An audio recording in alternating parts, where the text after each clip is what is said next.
Hello, I'm Eric Rodriguez, and I'm the Student Support Specialist for Adobe here at the University of Arizona. And today I'll be walking you through how to create a frame wipe transition within Premiere Pro. So first of all, what you're going to want to do is grab your first video and drag it onto your timeline in order to create a sequence.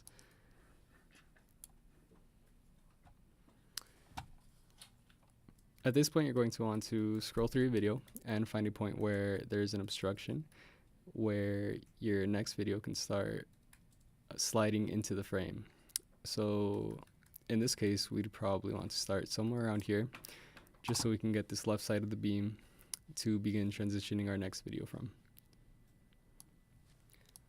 So to get started, we're going to go to the frame right before the obstruction is first visible.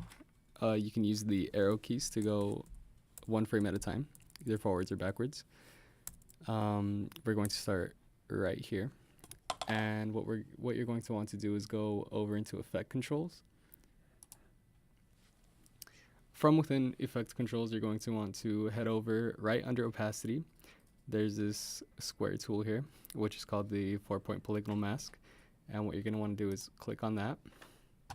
And as you'll notice, once the mask actually pops up in frame, this isn't exactly the effect we want. So what you're going to want to do is head over and click invert, so that the mask is obscured on the inside and showing what's outside of it. We're going to go ahead and drag our mask to the corner out here, making sure that it's outside of the frame. And we're going to drag it down just so we can completely cover the frame.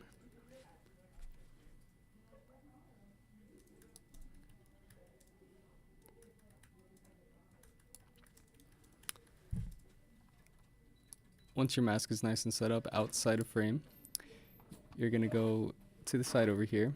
Right next to where it says mask path, you're going to click on toggle animation, and that will create your first keyframe for the mask and the path it will be taking throughout the course of the video. Go ahead and click on mask 1 once again to have your mask selected. And now what we're going to do is move ahead one frame and reposition our mask so that it's covering the end of our obstruction here.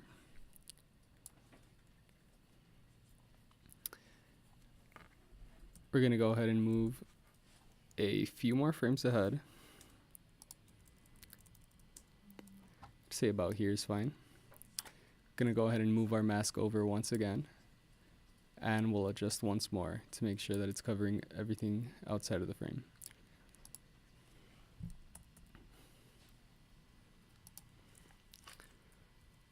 Keep moving ahead. We're going to go a little further up until around the end of the obstruction. Move it once more and adjust as previously.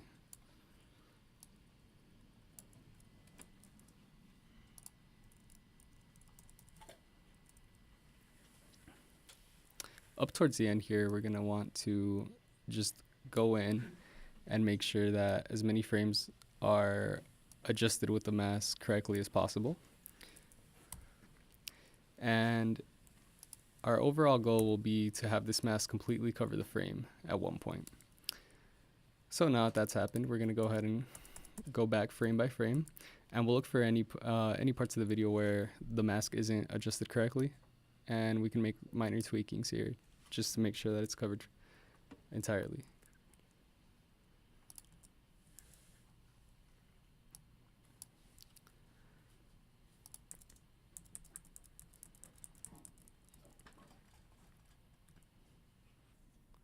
Once you're happy with your mask positioning, we're going to go ahead and pull our second video into our sequence onto the timeline.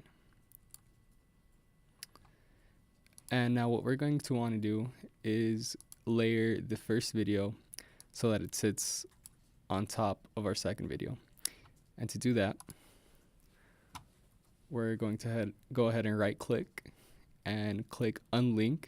And what this does is it creates the video and audio as separate entities so that you can move them freely.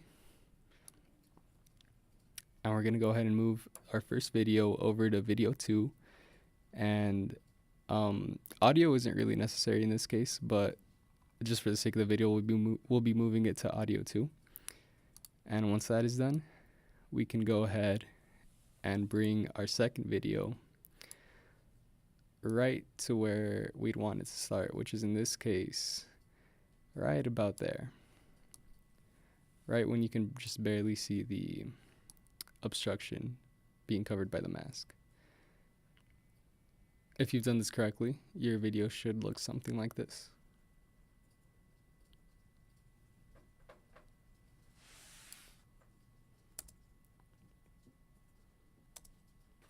Thanks for watching our tutorial. Check out more of our content. Head over to adobe.arizona.edu. Thank you again.